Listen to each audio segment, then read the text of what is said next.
Welcome, everyone, to the Real Whovians cast. I am your host, Matrix Lord 212, and I'm with Scott. What's up, Scott? Greetings, all. This is the 8th part to The Woman Who Fell to Earth. So, now we're going to get Connor Farley's reaction. First, hi, Scott. How are you? I'm doing great. And we're with Connor. Hi, Connor. Hello. All right, Connor. So, what did you think? Gotta say, I loved it. Absolutely loved it. Me too. Got to be the most promising. Got to be the most promising thing of Doctor Who in quite some time. Promising in that it's got a lot to come. I think it's more about what's to come than this actual episode, because it's a new direction. It's very different. Oh, it's definitely different. Yes. Because she didn't appear the first 9 minutes and seconds, Yeah, whatever. that's what helped the movie, too. But it built it up. It built up the characterization of Ryan Sinclair, his relationship to his nan, Grace, and his step-granddad, Graham, which, you see some type of issues. He doesn't like Graham or whatever it is. And then it weaves everybody in, like, Yasmin Khan, and then like her backstory and the doctor, like boom, right in there. I love that the way that happened. Yeah. It's I gotta say that Chibnall is absolutely phenomenal at writing characters.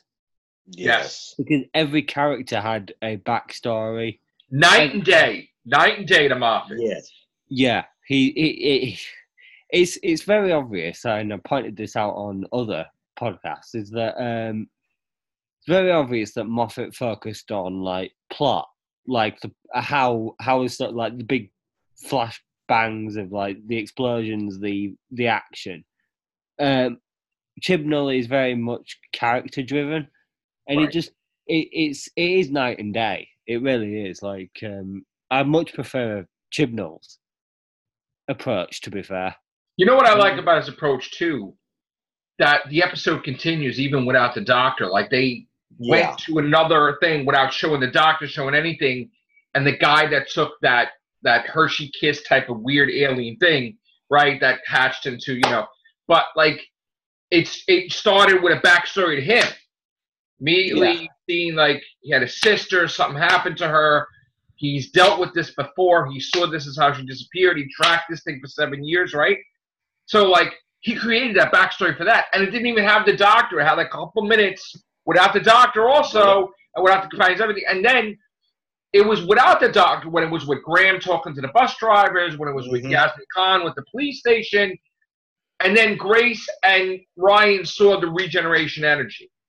Yeah. And also it did a similar thing with David Tennant when the thing expelled from her. Like expelled from David Tennant, from Matt Smith. Now that is just a regular thing, right? Like that little piece that went away. Yeah. That wasn't anything like speculation to, right? He may hint on it later on. But. I don't think so. That was just regular access, right? I think. So that I really enjoyed. And I really, really loved her. I mean, she was unbelievable. Like, yeah, she was fantastic. Absolutely. All these reviews that they said she was too happy, I didn't think so. I thought she was serious, which she had to be. She ran at the villain, ran at him. This thing is big. This thing could probably snap it like a twig. She just ran right into, and everybody followed her. It was like they instantly took to her. She saved the day as soon as she came, and they trusted her completely. And they ran into the lion's den with her. You know what I'm saying? Yeah. Which I really love. I also love that then Chibnall knocked us on her ass because they trust her so much, and then boom, they're in space. Yeah. And she's like, oh shit, like, what the hell have I done? Because we remember when Oxygen, when they were in space, doctor went blind, people die, what the hell's going to happen? So I really think he tells the story quite differently. Now, I did feel, I'm really happy that it was dark because I think maybe it needed to go this style of dark, right? Yeah. I think that the villain was excellent. He was like the Predator, but he killed people and he took pieces of their teeth, and that thing that he cheated with that made up of all these different races forming one thing. That was interesting, which, again, he would, and that thing would make excellent action figures. One thing I wanted to talk about is Carl Wright, which, if you notice, his last name is Wright. Now, Carl Wright was the guy that the alien went after that wanted to take him back to his planet as a trophy and put him in status, right? Yeah. Carl Wright, that's no relation to Barbara Wright, right? No. Okay, it's just a coincidence. It's probably a reference in just the same last name, but I don't think it's related. Also, I noticed in the beginning, Yasmin was talking to the two women. One of the women had a long scarf, like Tom Baker's type scarf, but totally different colors, obviously. Yeah, I've noticed. There's little things I noticed throughout the episode that I was like, okay, Yeah, because they were doing a lot of hints to the original series. I haven't seen anybody's cast or anything, but you probably know what bothered me in this episode. I mean, I gave it an 8 out of 10, by the way. I loved it, and I'm super psyched. Gonna go out and buy merchandise. Gonna go into this thing like crazy. There was one line that bothered me, and you know what that is, right? You're pretty sure. Actually. You don't. No, go on. It's been a while since I had to buy women's clothing. Now. I heard that, and I was like, my face dropped completely. I mean, this was more like a horror movie hearing that line, because I got really tense and worried and scared that, oh God, don't change canon. Don't make it like she was a woman first before William Hartnell's doctor. But then I was thinking, well, maybe she just said, got women's clothing. Not that she got it for herself. Maybe she got it for her granddaughter or whatever. Do you think that was just a throwaway line to make people go nuts, or was just like whatever? I think it was a throwaway line to normalize the idea that she's a woman now. No, but the fact that she bought women's clothing before. Yeah, I think it was to normalize it. Okay. To make it sound like it had happened before. But not necessarily. I recognize that line. Not necessarily like she was a woman before, right? To be honest, I'm not sure, but I didn't really take much. I didn't read too much into it. I just kind of took it as it was. Yeah. If anything, I took it as like a bit of humor. Right. Okay. They called me the face of Bo with Captain Jack. What happened? Like in the I got you. The Master episode at the end of the Master. He said they face of Bo. They called me. They nicknamed me Face of Bo. Right. Which looks amazing though. It is. It really looks amazing, and I've got to say the new music is absolutely fantastic. Oh God, I heard that before I even seen the episode. I fucking love that. I've never wanted to buy a soundtrack. Me too. I just said that in the other cast. To Doctor Who. I wanted to fucking run out and get that shit. I was listening. I must have listened to it like 40 times. I'm not just talking about the theme tune either. The actual music during the episode was, God almighty. It was really good. Yeah, it was like an orgasm. And I think that him killing off Grace was a thing to show how serious the situation is, this series, that this ain't going to be wave a magic wand, someone's going to be dead and going to come back to life again. I mean, it's going to be dead, that's it, they're dead. Final. So this was a Ryan-centric episode. Yep. I'm completely 100% loving it. Gave it 8 out of 10. Now, what's the next episode? Next episode is focused on who? Not sure, to be honest. Now, another thing, I asked some people in the other cast, how is it that everybody's speaking English? Like, the alien spoke English. Was that because Ryan touched it, or like because the TARDIS is not around to translate, and now they're going to an alien planet and they're speaking English? Is it because the TARDIS is there? I'm not sure. You've just got to assume that it's because it's like if they weren't to speak English, and we wouldn't understand.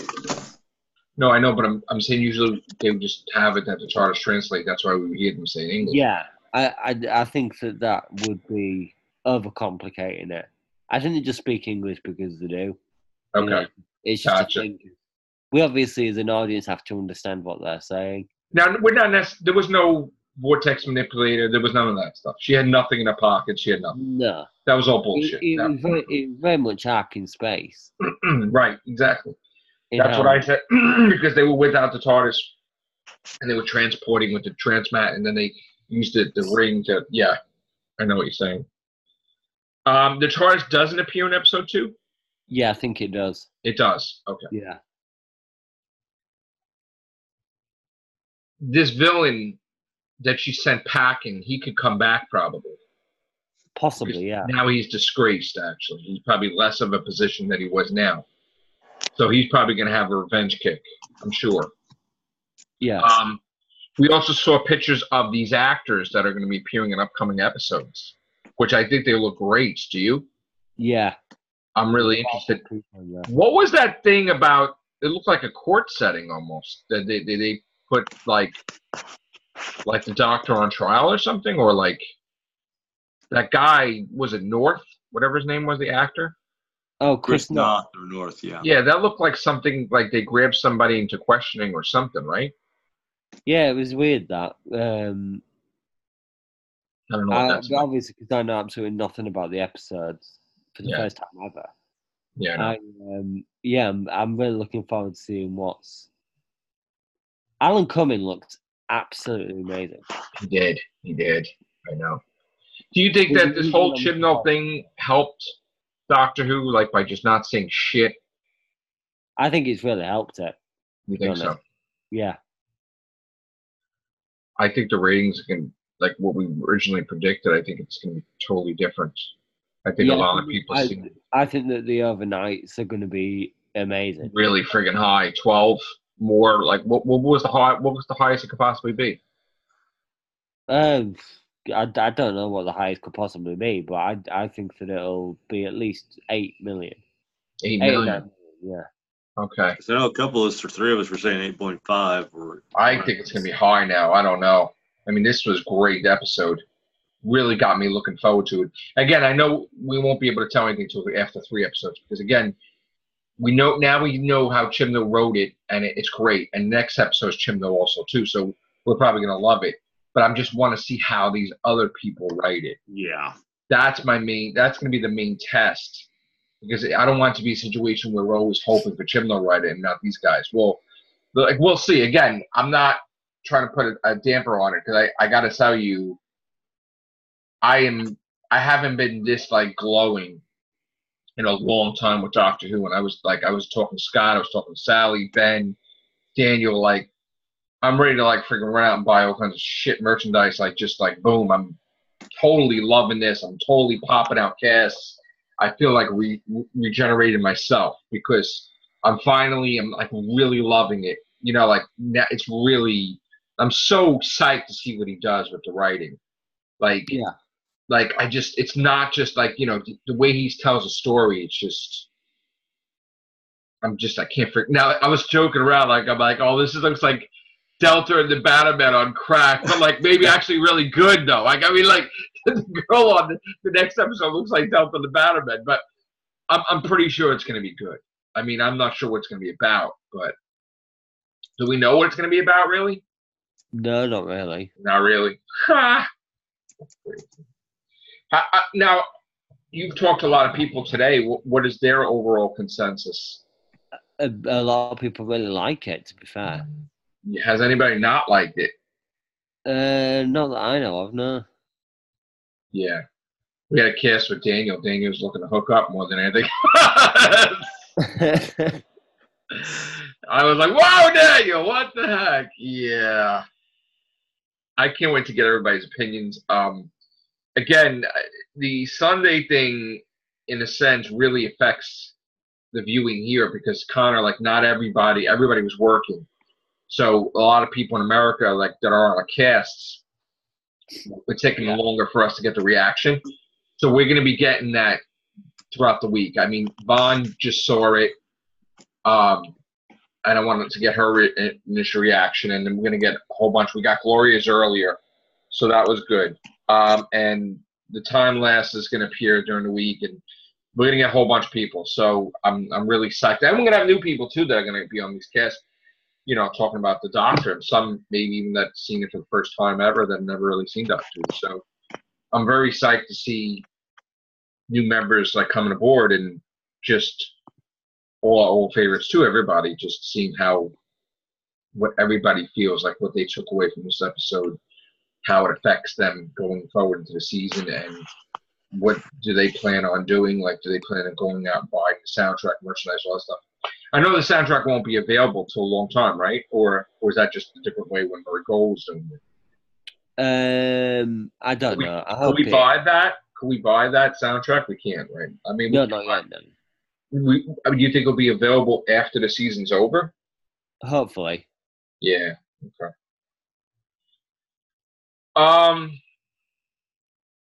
Do you think, and this is totally out of left field, but they said that Graham had cancer and was in remission, and that Grace was his nurse.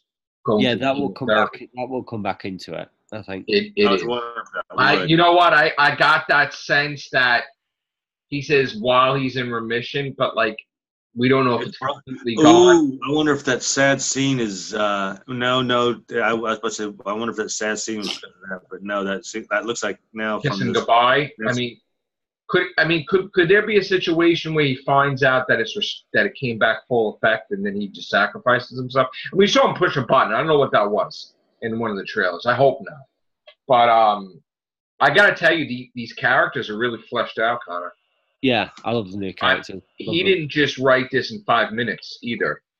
He really thought hard about these characters. Like, yeah, there was. I mean, you could tell there's a writer's room, right? I mean, obviously, common sense. The episode looks completely different than Moffat stuff.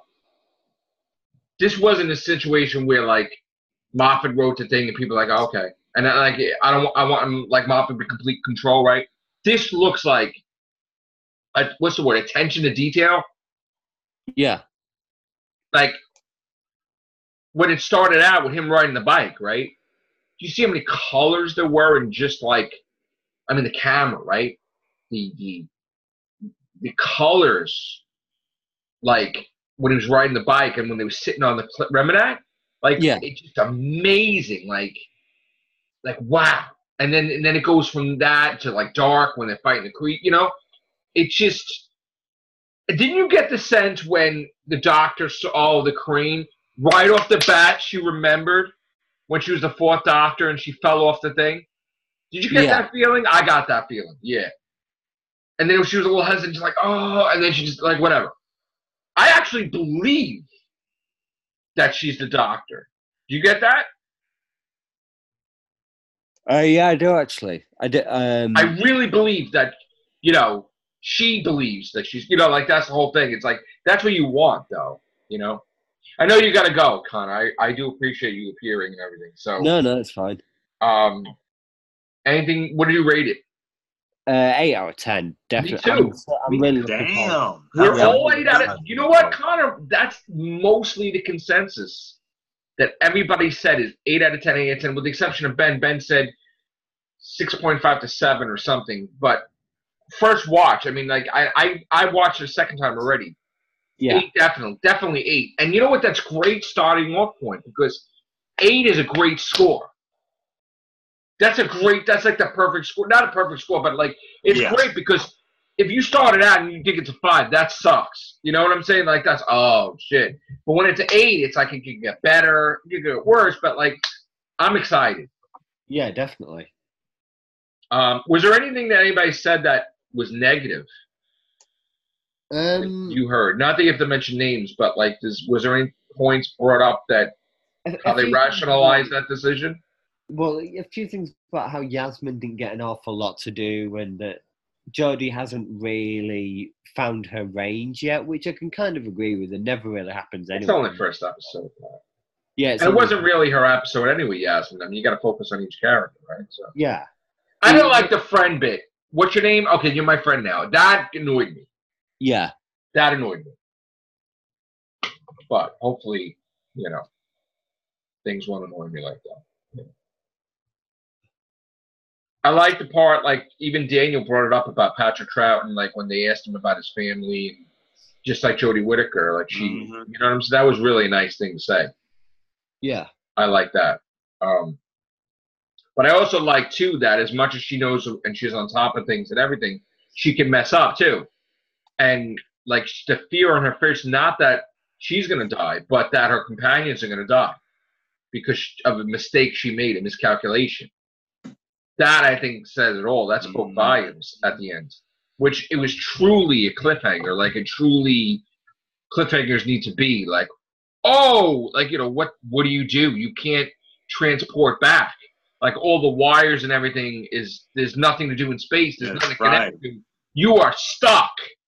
So she better, that was a true, I think he captured that, Chibnall. He got it. He knows a cliffhanger. That's a cliffhanger. I was really impressed. I was really impressed in Mr. Chibnall, man. He is an amazing writer when he wants to be. When he wants to be. I think a lot of people have underestimated him. Well, this is totally different from watching Power 3. Yeah, definitely. And everything else. You know what I think? Maybe he's a better writer because he has a team now that maybe he allows them to critique his work like he critiques their work. He doesn't have an ego. Where, like, how Moffat would be like, no, we're doing this way. And everybody was afraid to tell Moffat anything. I think it's just the opposite with Chibnall. They'd be like, oh, did you leave that out? Oh, yeah, that's right. Thank you. I think that's the difference, that this series is really going to work, that he's open-minded, which I'm hoping. I'm just giving it a bit of a doubt. But this looks like a lot of people worked on this, not just him in the episode. Like it was a writer's room, like we said, a team. And this is something we haven't seen in Doctor Who that I think is going to be amazing. Yeah, definitely. So, wow, man. I'm so positive right now. It's like crazy. All right. Thank you, Connor. Thank you. Thank you, Scott. Take care. Bye for now.